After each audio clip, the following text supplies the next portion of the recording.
It isn't a secret. We can have a function within the function. For instance, let's define a function called wage that calculates your daily wage. Say you use working hours as a parameter, and you are paid $25 per hour.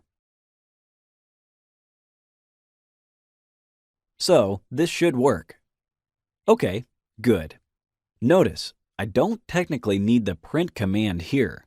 I could print out the wage afterwards, but I don't really need to.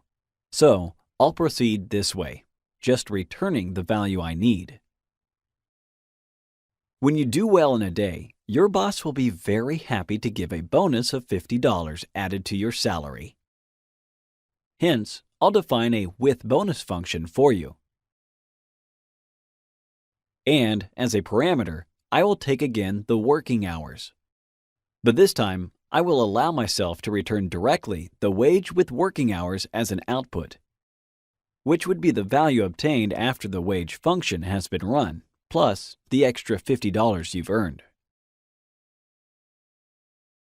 This is how the first function is involved in the output of the second one, a function within the function. Let's see what the output will be if you worked 8 hours today and the boss was very happy with your performance. Wage with an argument 8 and with bonus with an argument of 8. Great! $200 of base compensation and $250 with the bonus.